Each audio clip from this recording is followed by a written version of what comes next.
We're in a new space, and we're trying some new whiskeys. So stay tuned right here. In the lounge with Dave and Slide.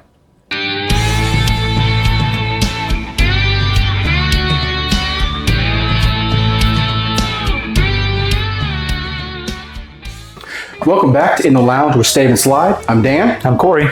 And we are here in a new space. So this is kind of like my little bourbon lounge. And if you've been following us for a while, then you know we've kind of been offline for a couple of months. I've been a little busy. Just a little bit. So my wife and I, we bought a house actually in the same neighborhood as Corey. That was not intentional, wasn't by design, but it worked out really well because now we can just stumble back and forth to each other. Yeah, we call it stumbling distance. Exactly, stumbling distance. We're in the same neighborhood. It's great. So we've been moving in and getting settled. Takes a while, of course. But yeah, part of the bonus of the place that we found was a nice downstairs basement space. And this room here is going to be a great spot for us to do what we're going to do today, which is try some new whiskey. Yeah, I'm looking forward to it. I've never even heard of this, this brand. So this is what we have for you today. Is from Grand Traverse Distillery. This is their cask strength single barrel straight bourbon whiskey.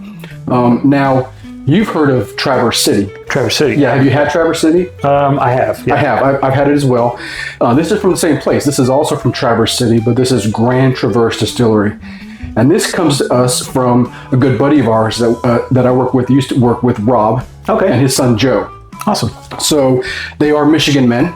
Yeah, well, nobody's perfect. No one's perfect, right? Ohio State over here. So Big Blue, they were Detroit Lions fans before it was cool to be a Detroit Lions fan, right? Is it cool now? It is. I think it's cool. Oh. I've always kind of had a soft spot for the Lions, but now they're doing pretty good. So, but Lions fans, Michigan fans, or Michigan men. So they were up there visiting kind of their home area and all that in Traverse City. And they picked us up. They went to the distillery. This is a distillery exclusive. You can only get it there or maybe very select retailers in the area. And this bottle is part of their Fishtown Preservation Society release. It's kind of a special thing I think some of the local community establishments do that gives back to the area. It's a big fishing community. So they call it Fishtown.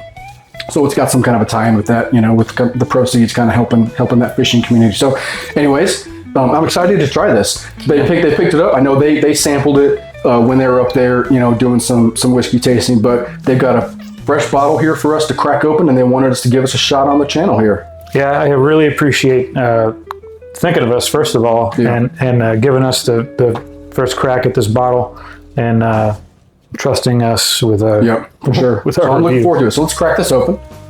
So we have not even opened this bottle yet. We'll lay in a little bottle opening music in the background. Oh, the top's got a little logo on. Grand Traverse Distillery. Bam. Beautiful sound. All right, give you a little pour there.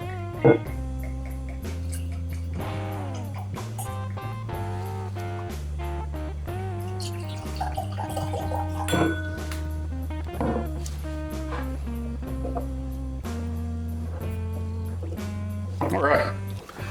So, going to give this a shot. Okay. Cheers, sir. Cheers. Nice smell. I get a really nice oak smell off of that. Yeah. For sure. It's a little bit astringent. It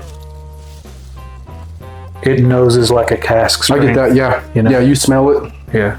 And this is coming at, let's see, we didn't even say what this, this is 118.3 proof. 15, yeah, so. That smells about right. Yeah. I could dabble this so on this is scrape my knee and dabble it on there to be okay. Exactly, this is the full strength bourbon for sure.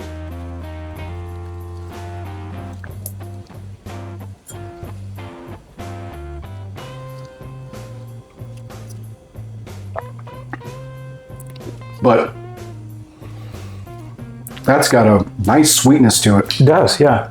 Kind of almost like a caramel corn. I'm getting caramel, I'm getting a little cherry, and definitely that oak that we smelled on the palate is coming through. It looks fairly viscous. Yeah.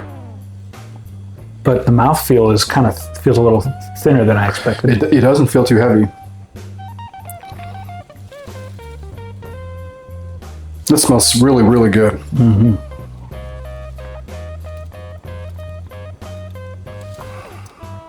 I love that oakiness. Maybe a hint of maple in there. Pleasantly surprised with the sweetness that comes off in that after. Yeah, good leatheriness with some of that cherry, like maple kind of, like you said, so that sweetness comes through, some of the fruit. Baking spices for sure. Is age stated anywhere? There's a lot going on. I think they are 4 to 6 years. They vary based off what release they do from what barrel, right? So they're not all the same. It's just almost 5 years. Barreled February 20th of 2020. Okay. Bottled. It's a little over 5 years. Bottled April 22nd, 2025. So. Yeah, I think 4 to 6 is what. Man, so yeah, that's delicious. And I do like. I'll get back in the camera, but I do like the level of detail that they put on the label. Yeah, I've said this before, where I get a little frustrated with. There's just not really any information about the mash bill or the age or any of that kind of stuff. So in my opinion, the more information the company is willing to put on their label about their product, the better. Exactly. And you know what I find, the companies that do that are the ones that probably have more involvement in the quality control of what's going into the product versus just buying big barrels from your big box distilleries out there, which these guys, they're kind of along that line of like a Frey Ranch, where they are very involved in the grain sourcing and all that. So so farm to glass kind of a thing. They're not necessarily doing everything themselves, but I think where the grain comes from is like a couple miles down the road. Oh, so all local. So it's local stuff, right? So if you want to drink a whiskey that is that area, that Traverse City, that that northern part of Michigan, in a bottle in your glass. I think this is a good one if you can get your hands on it. Of course, if you're got to be up in the Michigan way, probably. I don't know how far it gets distributed. I haven't seen it here. Generally, just this distillery, I don't know. But I know this was a kind of distillery special bottle.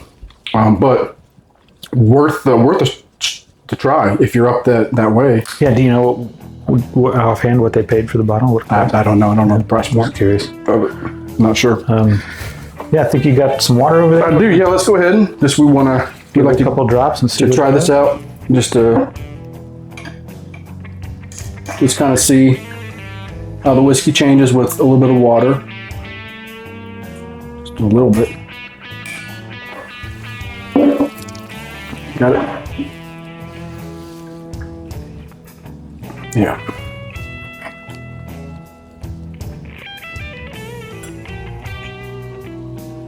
Yeah.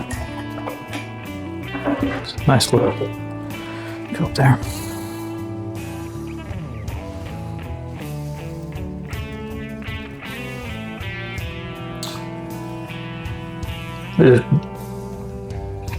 Maybe just me, but I think that just that little bit of water really toned down that astringent smell that it did.